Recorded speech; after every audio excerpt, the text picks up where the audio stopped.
Hello and welcome to my channel. My name is Brittany and I'm going to be talking about my 15 top tips for saving money at the grocery store. This is a huge part of what I try to do, and I plan for it because the grocery bill can make a huge difference. Alright, we're going to get right to it. My first tip is to learn how to deconstruct your own meat. It is a lot more expensive to pay for the pre-deconstructed meat at the grocery store. Things like chicken breasts, chicken thighs, legs, pork chops, anything like that. So at my local grocery store, they have a buy one get one free whole chickens every 3 months. And I will buy 8 chickens, spend $40, and deconstruct it myself. At the end, it is less expensive for me to buy the whole chicken and deconstruct it than it is for me just to buy the same amount of chicken breasts. Then I have the legs and the thighs and the wings, which is my husband's favorite. And then I use the bones to make chicken broth. So I get a lot more food for my dollar that way. I do the same thing with chuck eye roasts for steaks and steak bites, or I use pork tenderloins for pork chops. Learn the bigger cuts and what you can get from them, and then just cut it yourself. Yes, it's not going to be pretty right away, but in my experience, it doesn't take very long to learn how to do it. Number 2 is to buy extra during sales. So if I have something that I know that we're going to eat and it goes on sale, I'll buy more than what I need for that week or that month. If I have the space to store it, then I will do that. I do that a lot with noodles. I plan on learning how to make my own. It just hasn't happened yet, but that is on the list to do very soon. But sometimes noodles go on sale for $1 a box. It used to be what it was a few years ago, but now they're $2 a box. So when it does go on sale, I will buy extra because I know I will use it. I love eating pasta. It is an easy meal for me to throw together. And same thing with canned goods. If I know I'm going to use it, that's the key. Know I'm going to use it. Don't buy extras of things if you are unsure if you like it or if you're going to use it, because then you end up with food waste and money waste. Tip number 3 is to learn how to use dried beans instead of buying the canned. You can buy a lot more beans dried than you can in a can for the same amount of money. And the only real difference is it takes a little bit longer for you to think ahead and prep for it.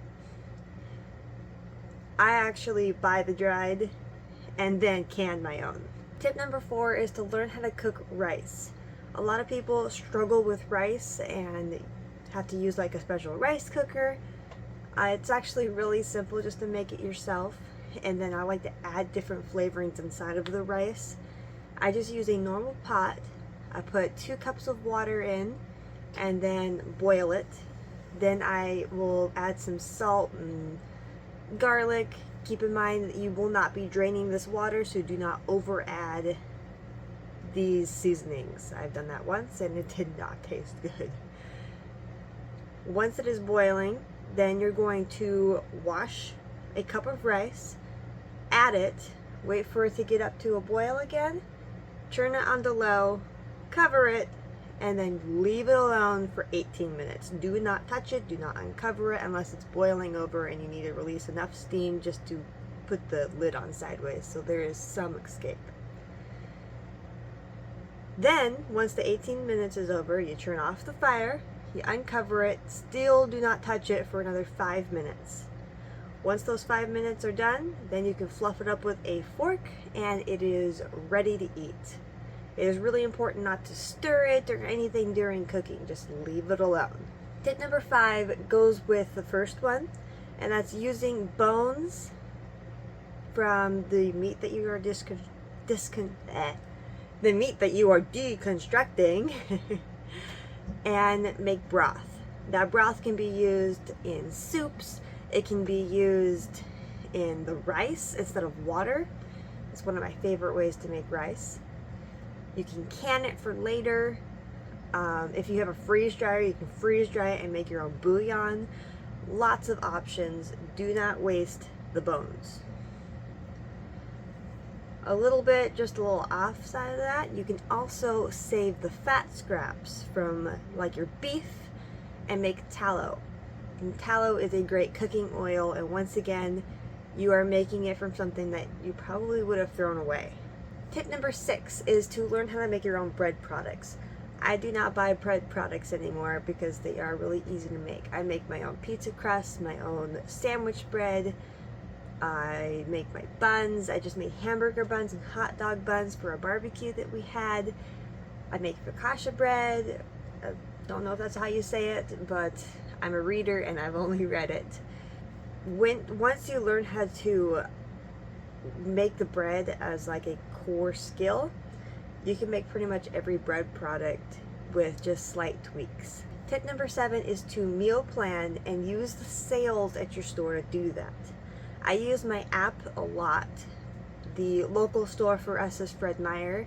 So I will look at what's on sale, and then I'll build a meal plan based on what I already own and what's on sale, and I will avoid paying full price for just as little as possible. Tip number 8 is to learn your rewards programs and use apps like Fetch and Ibotta to get rewards for what you spend. Tip number 9 is to buy the things that you use a lot of in bulk. I use a lot of flour in my household, and I will buy 10 to 20 pounds at a time, and I would buy more if I had somewhere to store it. Make sure you only buy things in bulk that you use a lot of, though. You don't want it to go bad waiting for you to use it.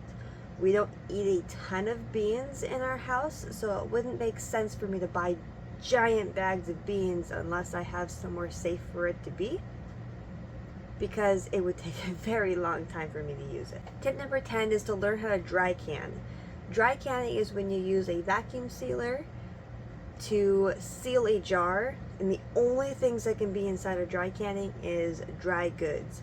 Things like flour, chips, beans, anything that is dry. There cannot be moisture in there. This makes those products last a lot longer. And I like to do this when I make my own brownie and cookie mixes. Tip number 11 is to look at the unit price instead of the overall price at the grocery store. A lot of times if you buy something in a bigger package, it's cheaper, but not always. So I always look at how much money per ounce is in something to make sure that I'm getting a better deal. Tip number 12 is to predetermine a budget before you start shopping. I start with a month. What am I going to spend on food this month? And then I break it down into weeks. If I have to overspend 1 week, then I adjust the next weeks.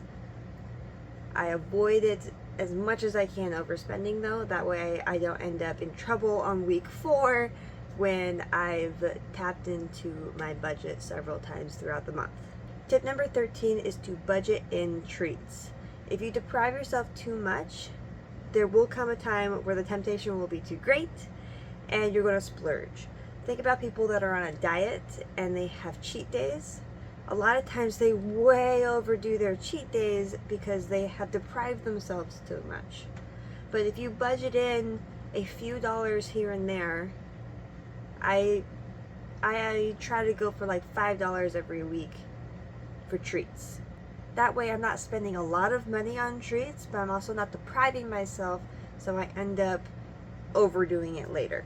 Tip number 14 is to learn your clearance areas. At my Fred Meyer, there are 4 different clearances, and 3 of them I check every time I go. There is the regular household items clearance that I don't check very often because I don't need a lot of things from there. And if I'm not really looking for something, I'm not going to look because I probably will find something that's kind of cool but I don't actually need and spend money that I don't need to spend. Then there's the meat, the freezer, and the baked goods. I check the food ones every time just to see if there is a meal that I can make for a lot cheaper using those clearance items.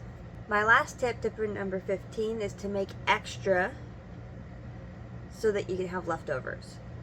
We like to make extra dinner and then eat those leftovers for lunch the next day, because lunch is really difficult for me to cook during the day because I get really busy.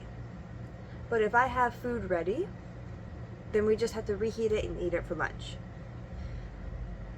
I also make extras of things like pot pie or pizza and put it in the freezer, and then I have a convenience meal next time something happens and I can't make dinner in time.